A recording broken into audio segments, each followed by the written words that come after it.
a little housekeeping before we get started. All participants are on mute, and if you have any questions during the presentation, please type them in the QA box in your Zoom control panel. I will bring them up at the end of the presentation. The fireside chat will be around 30 minutes, and then we will have time for these questions. Today, the topic is leveraging data competence to drive supply chain innovation. And we are going to outline why the data is the foundation of supply chain 4.0. Today, our presenters are Max Bierle, Head of Telematics and Digital Services. Max is responsible for telematics and digital service at Krone Commercial Vehicle. Based in the headquarters, he's managing the daily operation and drives development of future digital services. Prior to Krone, he successfully developed digital businesses in the investment goods industry in Europe, Middle East, Africa, in similar positions. On the other hand, we have Thomas Spieker, Director of Central Europe at Shippeo. Thomas is responsible of Central Europe since 2018. From the Shippeo office in Düsseldorf, he manages growth and coordinates operational activities. Prior to Shippeo, he successfully established international companies in Germany, in Eastern European markets, and in a similar position. What are we going to discuss today? So we are going to discuss 3 topics. First, why is data a foundation of supply chain 4.0? Secondly, how to aggregate and leverage past, real-time, and predictive data with artificial intelligence. And third, the key challenges to overcome when using this data. So before I give the floor to our speakers, let's start with a quick poll. Okay, perfect. You must be seeing the poll now in front of your eyes. So the question is, how do you think transportation vehicles will look in 10 years? So we have 4 options: autonomous robots, drones, hyperloop, real-time multi-sensor trailers. So you have now a little bit of time to choose your answer. And then once we close the poll, we will see the answers live, and then I will give my hand to Thomas. So maybe 2 more minutes, no, not 2 more minutes, 2 more seconds. And I think let's now show the results. Perfect. And Thomas, what do you think of those results? Yeah, thank you, Daria, for the nice introduction, and welcome everybody to this webinar. What do I think of these results? I think the results are reflecting what we have been seeing in the industry for the last couple of years. Even if everybody of us is dreaming about a hyperloop, which is probably crossing total Europe, and where we can very easily and very quickly send goods, that's probably still a bit further in the future than what we are doing today and what we're doing tomorrow. However, what's super interesting is to see that this topic around multi-sensor real-time data is becoming more and more important to everybody of us. And that's true for, of course, shippers, that's true for customers who receive goods, but it's especially true actually for the carriers who are actually delivering the goods, going from A to B. And what we see is really that this concept around data, around digital services, around the trailer, around the transport is coming more and more important. We see a lot of trends. We see a driver shortage. We see a difficult transportation market.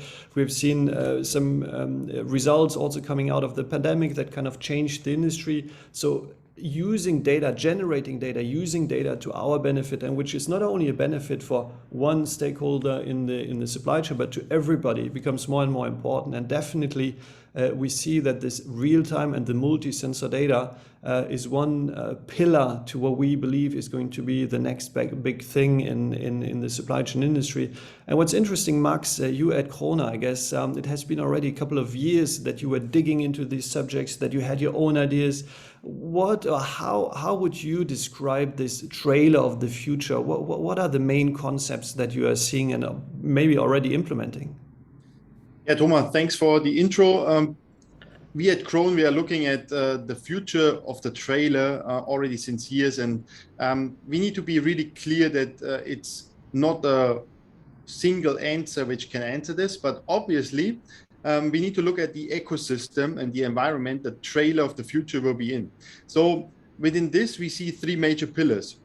Pillar number one is obviously he's digital connected, meaning at the end of the day, he's constantly monitoring and collecting data through sensor networks on board.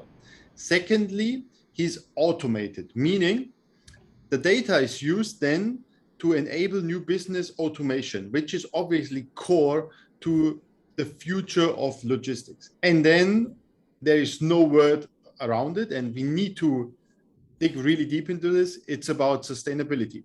The trailer of the future will be importantly sustainable. First of all, looking at the energy balance, but also then looking at future concepts of electrification and others. And therefore, at the end of the day, the result will be that our trailer of the future will be ready for automatic unloading and loading processes. Data transparency at its best, meaning obviously we are collecting data, but the owner of the data is still the carrier, and therefore we are giving him full transparency on this. And in addition, and I think this is a very important one also for us at Krone, it's the self-maintenance approach. So the trailer will be able to book its service centers or the workshop dates by himself in combination or in accordance to logistic processes within the companies. And as well, we will be ready for autonomous driving. Yeah, that's I guess super exciting for everybody who is listening. At least for me, it is. And what I see and what I find really interesting is when you said there is automatic unloading, automatic loading. There's also what you said for the services, but probably also for other business processes where the trailer in a very autonomous way will actually book his slot. Now you mentioned he can book his slot for maintenance, but we can also envision booking his slot at a loading or an unloading place. We are talking a lot about integration into slot management systems where the trailer will send data and then this data is being used to optimize probably yard management, optimize ramp or dock management. So lots of cases that we're seeing. And just to dig a bit deeper into this, Max, I get the feeling that a lot of this information is then based on very reliable data, and meaning having a very precise idea of where is the trailer right now, or where are the goods that are in the trailer, and that not only in a sense of real time, so where is it right now, it also means in a very predictive way, saying this trailer with these goods is going to arrive in 5 hours or it's going to arrive in 6 hours. And therefore the receiving side where the trailer is going to can already manage this, and probably there are not only 1 or 2 trailers but probably hundreds of them, and therefore kind of get a better optimization of the own processes. So if I look into this, there's always this concept of ETA which is behind it. You need to have a very precise estimated time of arrival to be able to integrate into other processes. Is that something that you see as well? Yes, obviously. We are looking at ETA already a long time, and we implemented now ETA solutions for more than a year now. Obviously, why we did this is, number one, we want to have the real-time visibility on the transportation process. But this, let's dig a little bit deeper into the second level. I think the first one is, obviously, we need to have a way better understanding also in terms of estimated arrivals or estimated processes to be implemented in the future on a single transport process, but even more looking at the full chain and then saying, okay, what about dynamic slot management? And we should go really deep on this one, because this is, I think, multi-level. And in addition, we are even increasing with more knowledge out of this one, even predictive knowledge, as you were naming it. We are looking at the point of saying, okay, we can even reduce the empty transports and as well increase the logistics operations efficiency. And by this, we furthermore see a very high demand at the moment on high security and temperature-based transport documentation, and as well not only documentation but also management. And obviously this is one of the core competences within Krone on the cool transport supply chain. And there we see a really high demand, and we are also making super strong progress in terms of even predicting, but even more on the documentation and the real-time data information flow. But Thomas, anyway, talking about ETA within a trailer is one thing, but what about the complete carrier community? How are they using ETA at the moment? Yeah, very, very good question, Max. We now work with over 140,000 carriers, which are connected to Shippeo. And we see a general trend in the last already 2 to 3 years, which have been probably even more accelerated in the last month or 18 months with the pandemic, which was hitting us. So what we see is there is a growing demand coming from the carriers to very easily integrate in what we call a digital supply chain, making it very much necessary to offer simple, not very costly solutions that allow carriers to go into this or to participate in this change, or I don't want to call it revolution, that's probably a bit too much, but it's a very hard change that we're seeing, and carriers ask and they want to participate. So I think if you go into the ETA discussion, and if you want to make sure that everybody in the supply chain, also smaller carriers who might not have an IT team of 20, 30 people with them, they also need to leverage this, because we need the smaller and medium-sized companies helping us driving this change, and therefore we believe that the integration into the what we call the ecosystem, which can be the shipper, which can be the carrier, which can be subcontractor, which can be the end customer, this whole ecosystem, the integration into this ecosystem needs to be as easy as possible. So that's definitely one trend that we're seeing, and a lot of questions and demands that are coming to us.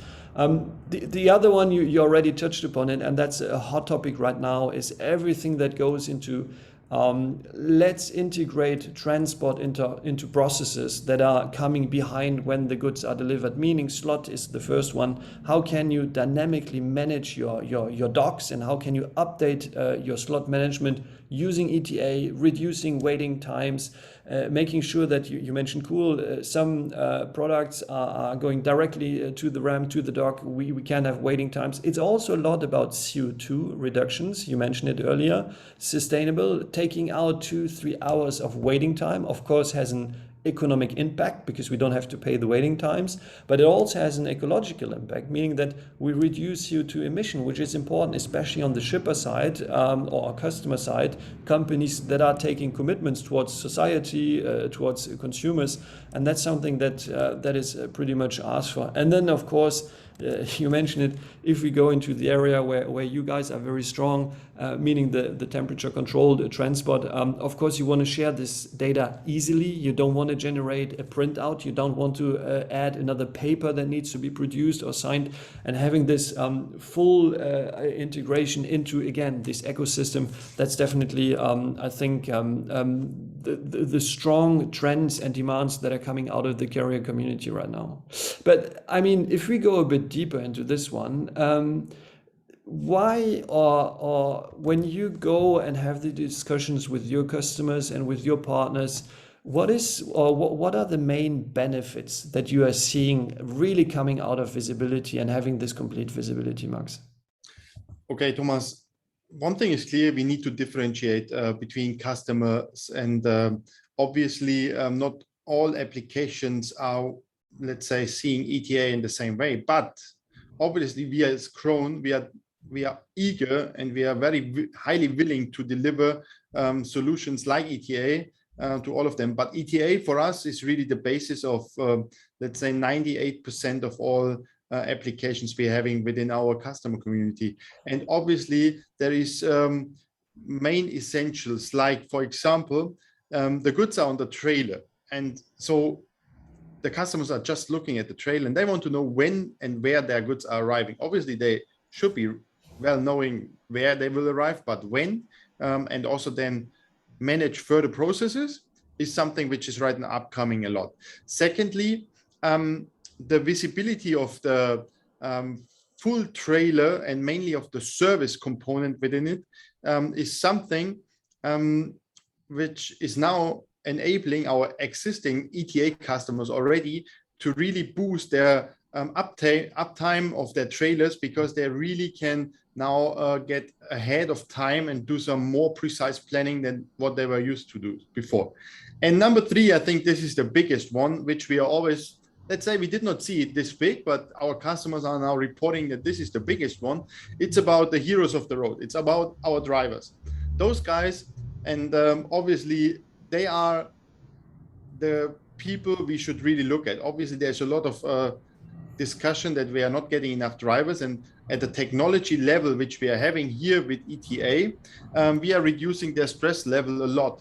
Meaning, with automatic slot booking, obviously they are not getting into a lot of stress when they are getting into, let's say, main roadworks or even an accident which is happening just 500 meters ahead of them. It's external factors. They cannot, it's not their fault, but obviously they are getting under time pressure, and this is stress.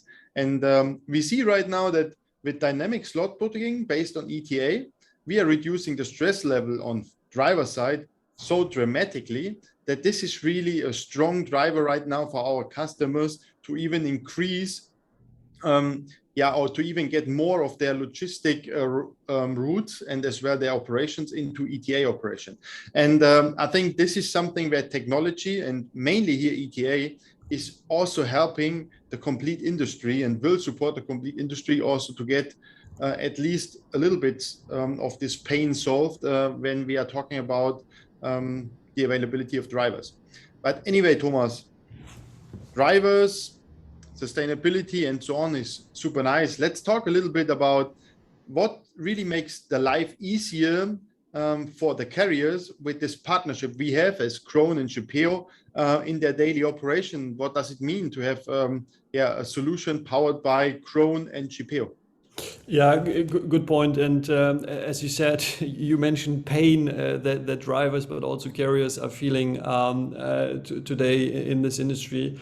And I think that's exactly what we are delivering through this partnership, which is taking away some of this pain. I think that's really the purpose and the benefit of what we are doing together. And let's be very precise to make it clear for everybody who's listening in today.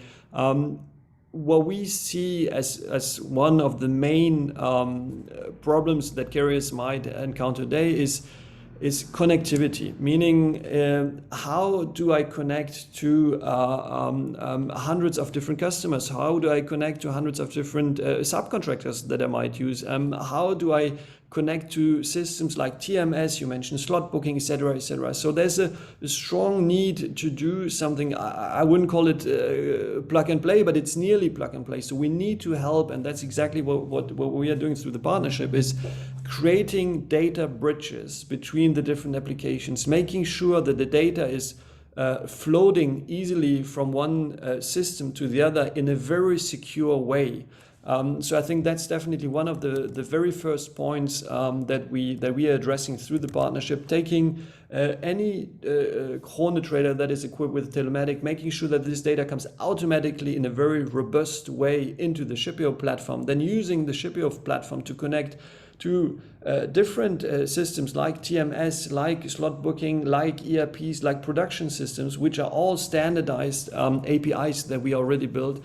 And our vision is really to help the carrier. He's getting on board, he's using Shippeo, and from day one he can actually plug and play and use this already existing connections. And this means that if we succeed in doing this, and if we help the carriers on this journey, they will automatically, with very little pain, contribute, participate in this digital change that we're seeing in the industry.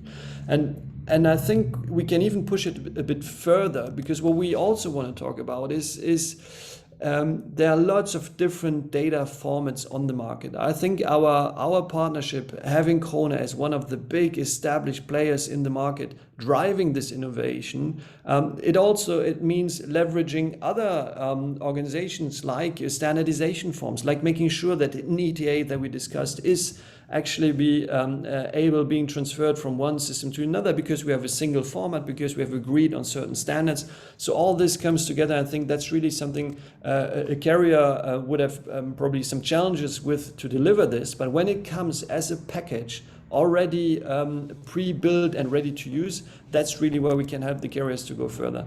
And I think if you look a bit at the technology part of this partnership, what is drastically changing in our world is a couple of years ago we were talking about EDI, about connections that were developed in-house and they would work for one but not for the other. And now seeing the shift of the industry going into this API world, predefined, very secure data connections, that is something that is enabling or probably even pushing further and accelerating this change that we're seeing here. So I think there are different approaches. For me, the main one is really we need to make sure that every carrier has a chance to get on board onto this journey. How can we do this? Give simple plug and play ready solutions, bring any entry barriers down, making sure that not everybody's going to make a big investment, but take one investment and spread it through the community. And then second one, technology is changing a lot in this world, and we need to make sure that we stay on top of it and that we deliver this technology to everybody who would like to participate in this. And I think by mentioning some of them, and as Daria said in the introduction, we spoke about the benefits, which I think are very clear. But let's be realistic. There are also challenges. There are challenges out on the market. And that's probably something that we would like to ask you, to all of you today who joined us for this webinar. And we've got a second poll question for you, where we would be interested in understanding your challenges on the way to the future trailer. So let me read the question, which is, what are your challenges on the way to the future trailer?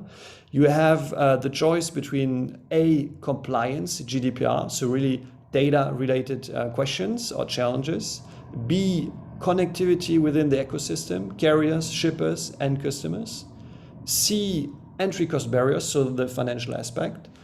D, complexity in the market, since there are no real data standards as of today. Or E, knowledge about data management at customer level. So the question, what are your challenges on the way to the future trailer? Compliance, GDPR, connectivity, entry cost, complexity, or knowledge about data management? I see we have quite a lot of people listening in, so please go and vote for one of these answers. And then let's see what are the results. Very interesting, very interesting. So there's a large majority, over 50%, saying connectivity is still is the main challenge. So that's super interesting. Second one is complexity, no real data standards. That's very interesting. And then on the third ranking, on the third rank, it's knowledge about data management at customer level. So we'll need to dig into this, Max. I think that's interesting. And costs and compliance, so data compliance is ranked as less important. All right, so that's I think a very interesting results. And when we go and talk about connectivity, I think that's something that we just started to discuss. Maybe I can point a little bit in. Of course. I think the results are pretty, I did not foresee all of them. Mainly the ranking is a little bit different than I was expecting, but obviously the data exchange and also how we are making the life easier in terms of using latest technology for data exchange is something, maybe you can get a little bit deeper on this and explaining that it's not rocket science, but it needs to be made in the right way. Maybe something you could elaborate a little bit. Yeah, good point. Let me take 3 minutes to go a bit deeper on this one. So basically, what the DNA of Shippeo is about is we build connections into the transport world, and we don't build connections which are one-to-one connections. We build robust APIs that can be activated for different players, meaning that we have connected probably 1,000 or so different telematic systems. And when we onboard new carriers, we will not ask a carrier to build or to develop any specific connections. We will just use what we have already been building in the past, and leverage these interfaces and just connect the new carrier. Meaning that for the carrier itself, there's no costs in terms of time spent or money spent to build new connections. And then using the Shippeo platform, which is then connected to thousands of shippers, to end customers, to other TMS systems, to other WMS systems. So all this connectivity is already built. It's pre-built into the application. And of course, one of the important ones are the connectivity to the Krone trailers, because it means that in any case today, within a couple of minutes, I guess, Max, we can connect a Krone trailer to the Shippeo platform, and then the Shippeo platform allows for all carriers to actually benefit from already pre-built connections. So I think that's really the main thing. And as you said, it's not rocket science. It's since the market is very fragmented, it's something of time that you need to build because Shippeo, we started 7 years ago and we are still connecting new systems every day. So that's also an important topic.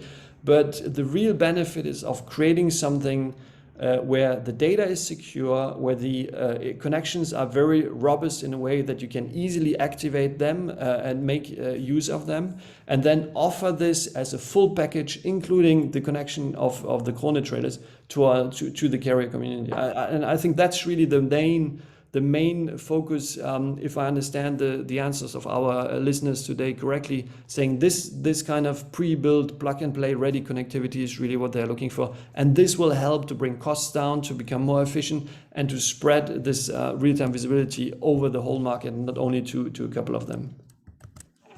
Okay, yeah, clear.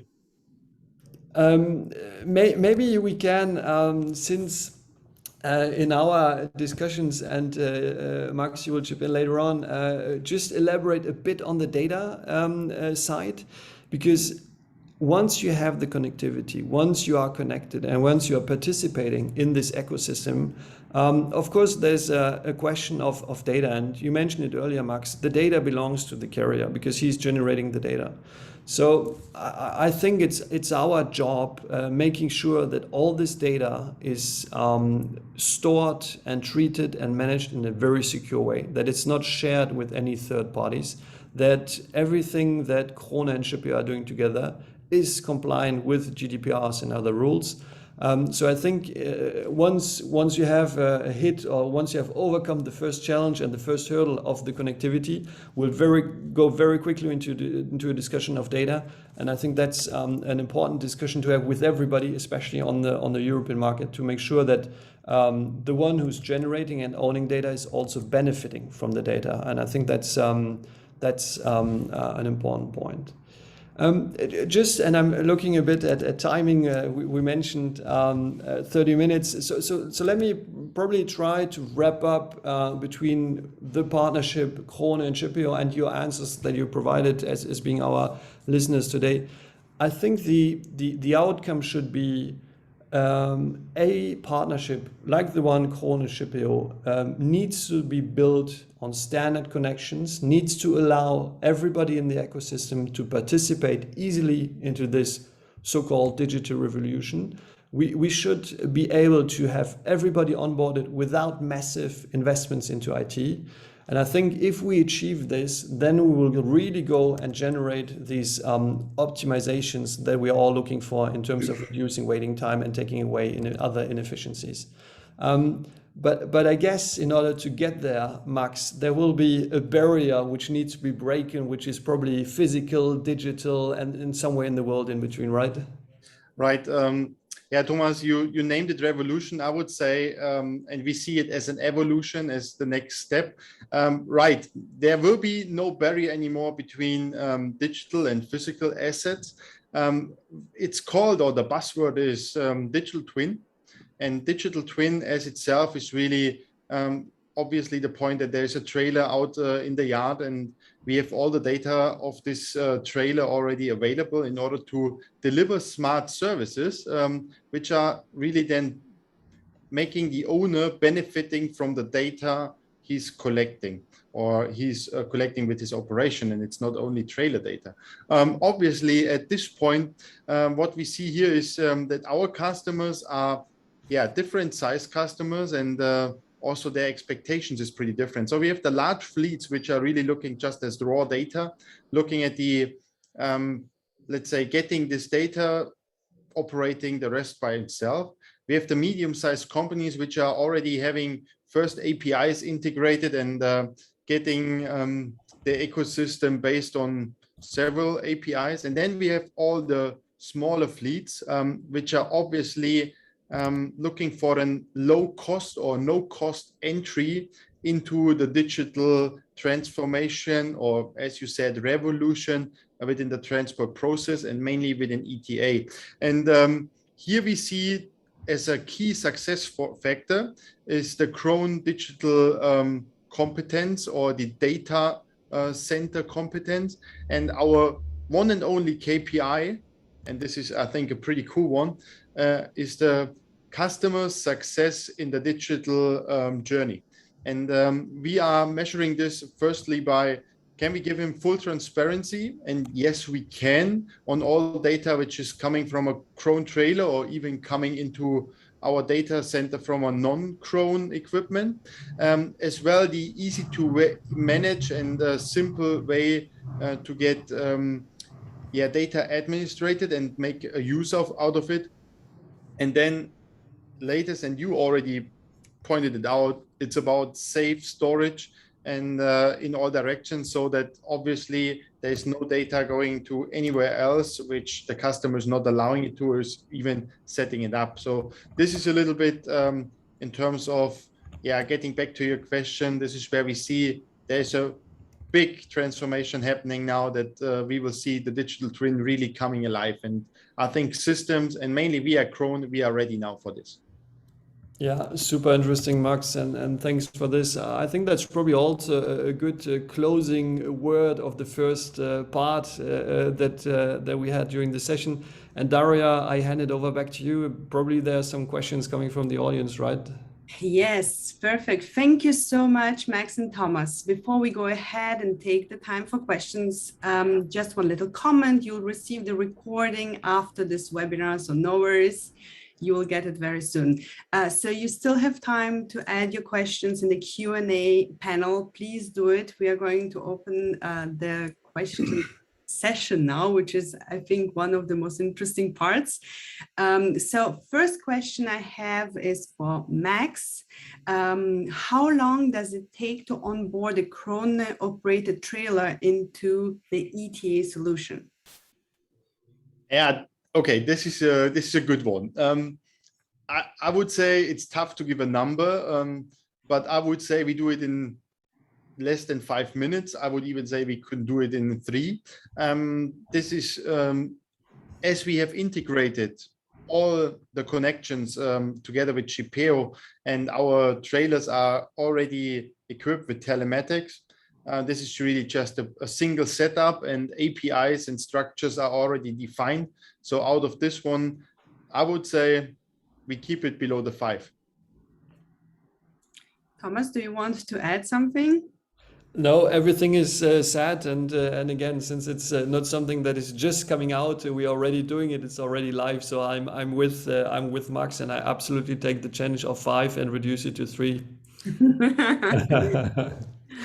Perfect. Next question is for Thomas about ETA, and what are the parameters that are included in the ETA calculation?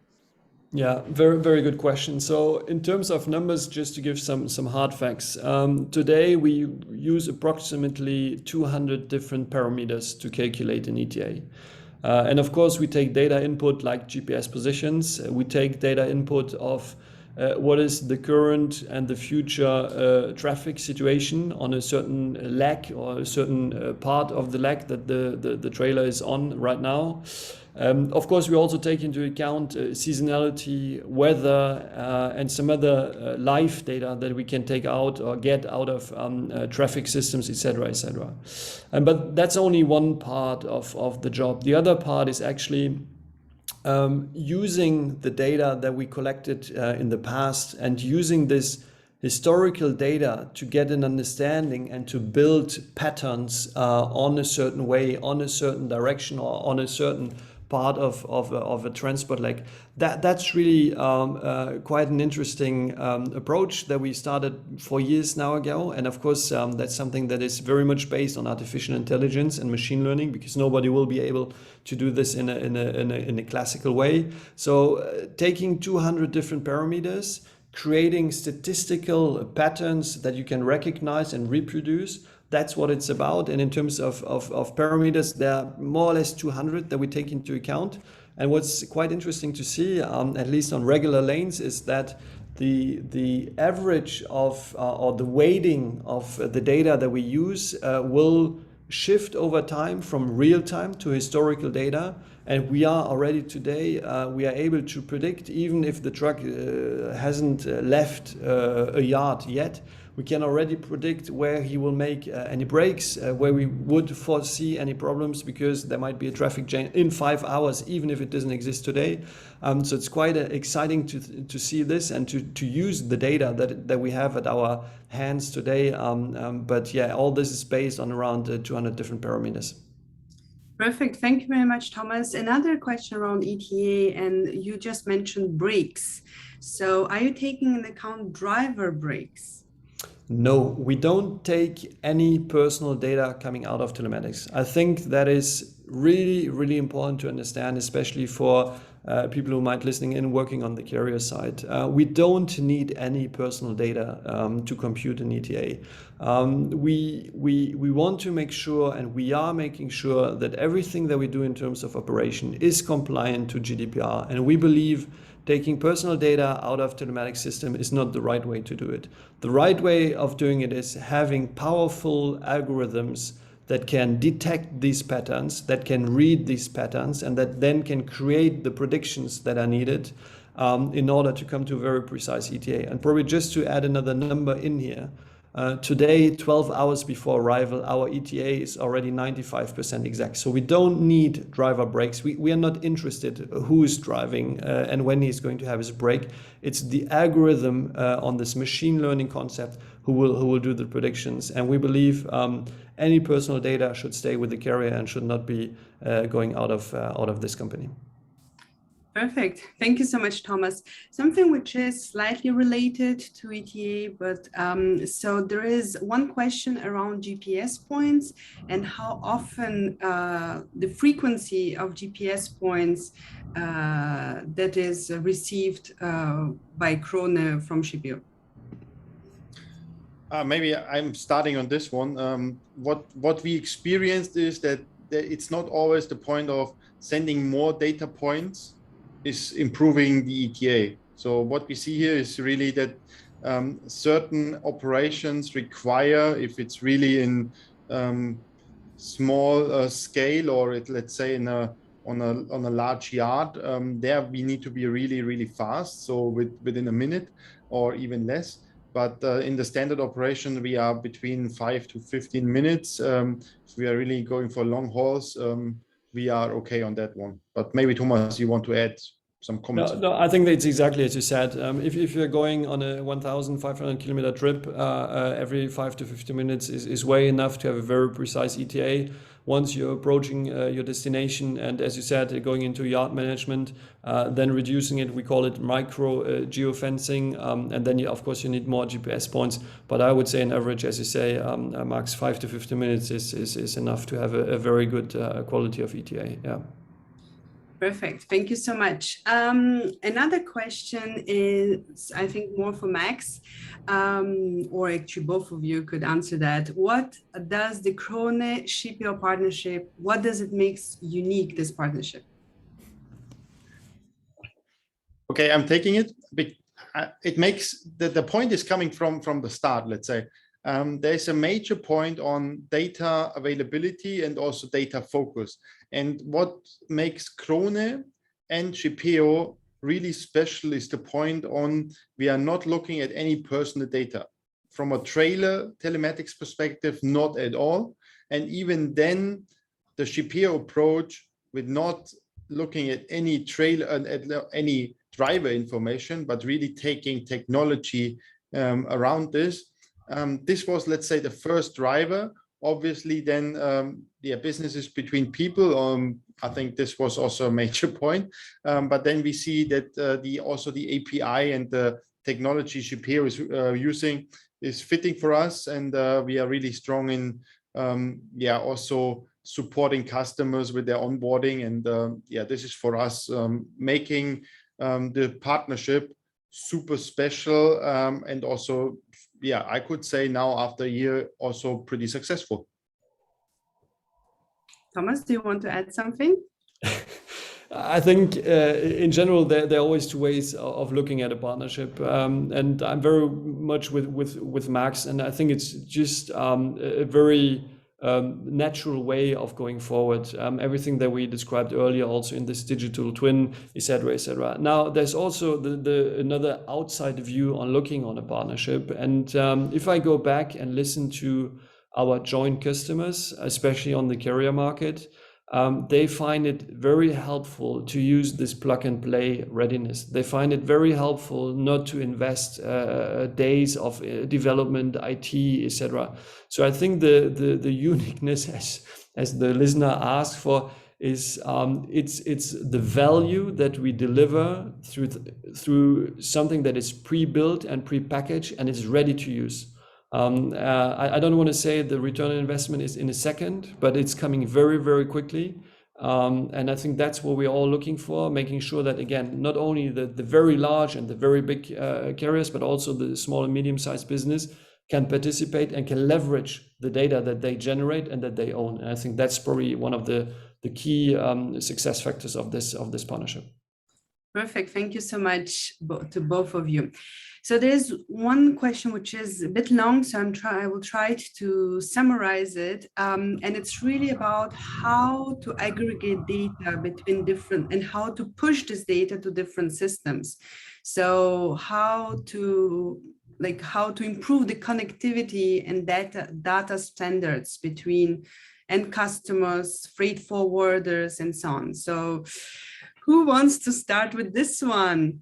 I'm taking the first, because then Thomas can make a 2-hour speech on this one, and it already is extending all our meetings we have. We as Krone, we are in a very good position because as people might know, as the listeners might know, we have an agriculture division, we have a commercial vehicle division, and obviously we are learning from other industries. And right now we are learning a lot from agriculture, where they solve this issue pretty good, I would say. And right now, looking in logistics, there is a huge job ahead of us, everyone.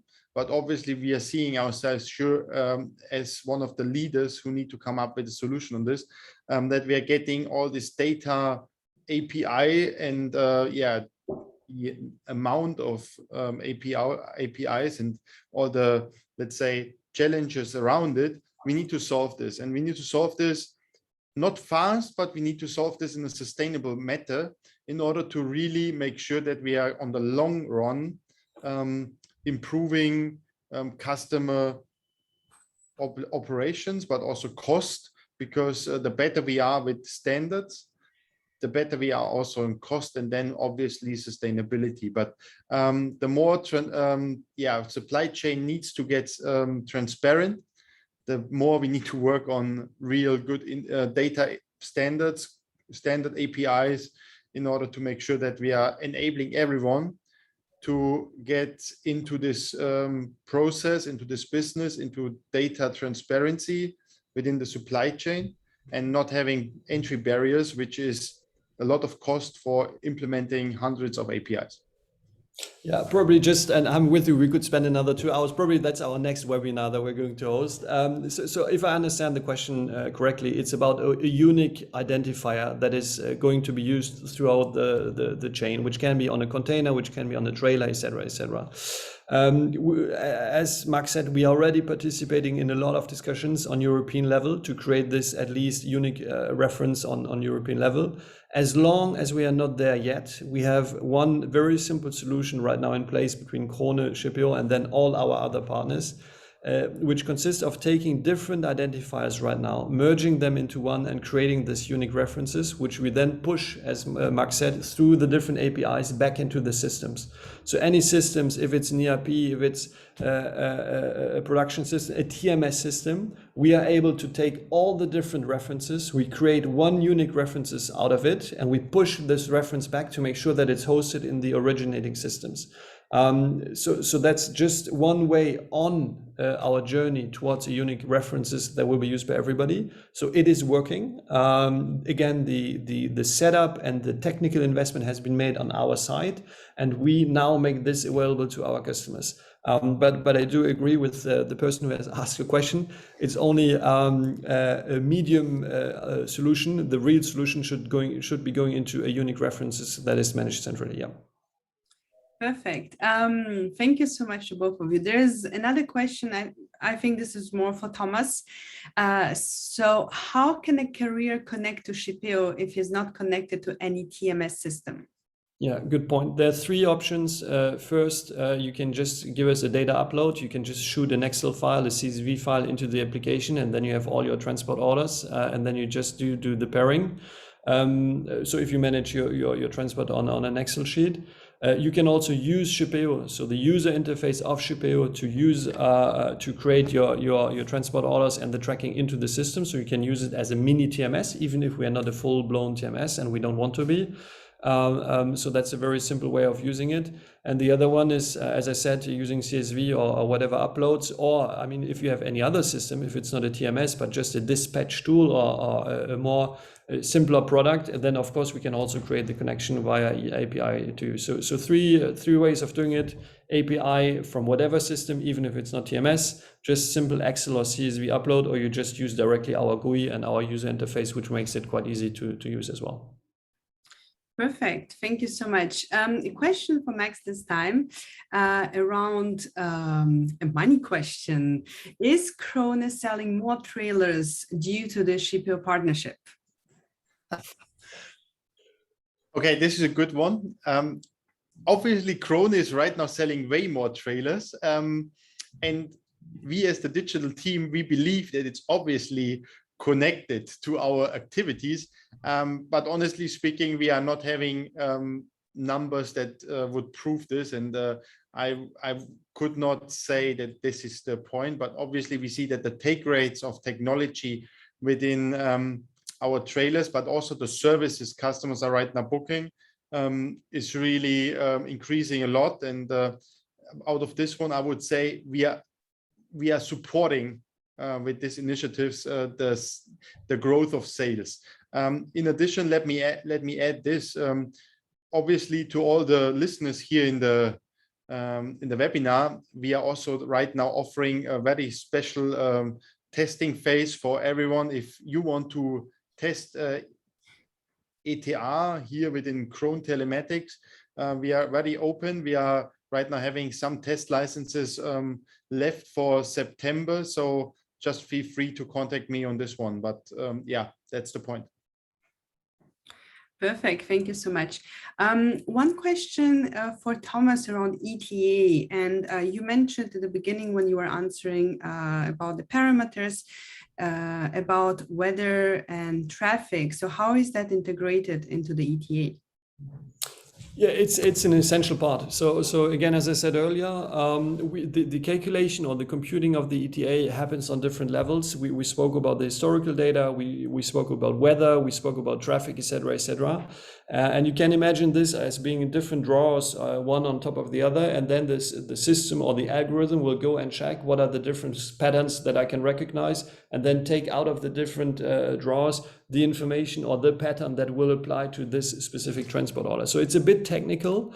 I think what is important to understand is that every ETA calculation is based on a specific setup. So it's not something that is done and which applies to every tour that is going from Munich to Hamburg.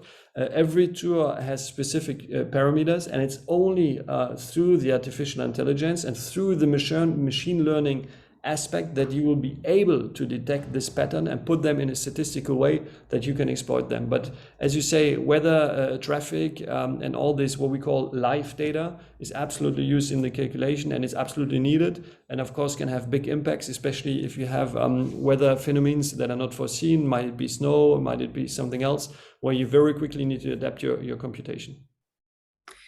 Thank you so much. Another question, and I mean, both of you could answer to that, is regarding data privacy.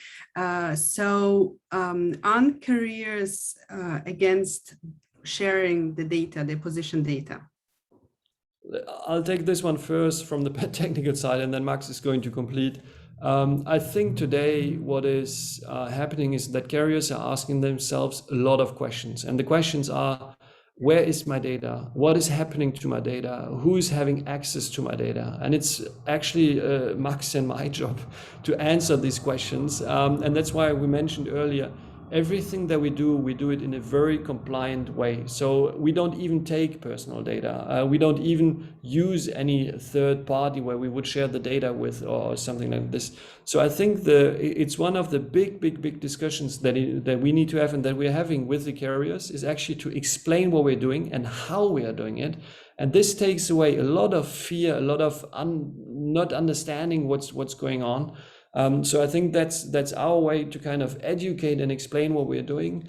And then, of course, we need to make sure that everybody on this market, not only Shippeo and Krone, but also everybody else respect these rules. And once everybody respects these rules, I think the carriers will be much more open and will probably have less discussion. But I still believe having these discussions is a very, very good thing. And the carriers should look very closely what is going to happen with their data. So I like a lot the question, and I think it's a good discussion to have. And every carrier should be aware of what's going to happen with this data. Yeah, okay, but looking at carriers and data, obviously, looking at our cool liner customers, they are used to share data because temperature recordings is something which they're anyway sharing since, let's say, years, and I would even say ages, because the documentation of transport and mainly within the cool transport supply chain, this is a standard. And getting back to your question, sharing GPS locations is something obviously which is sensitive. What we see and what the feedback is, yes, carriers are willing to share their GPS positions if they see a benefit out of this. And this is exactly what Thomas already stated. We need to make sure that, first of all, we ensure the transparency. We also enable them, and this is what I said, that we need to make this administration of sharing data so simple that everyone can do this, and you don't need to have a computer science degree to share data. And thirdly, really making sure that there is a benefit out of this, and you also get the documentation for this, because otherwise you're always having a certain, let's say, it's not a bad feeling, but you have this feeling that something could be used against you. And I think this is a very important one, that you need to have a certain, the full transparency on what your data is used for, where it's shared with. And just looking at the GPS point, and we are not talking about more, and we are pretty clear that we are not talking about any personal related data, but it's business impact. And business impact, this is what Krone is taking really serious. And we are working hard every day to make sure that our customers' data, our carriers' data is super safe, secure, and clearly communicated to the customer what's happening with this data. Perfect. Thank you so much for your answers. And it looks like we've covered all the questions. So thank you very much to Max and Thomas.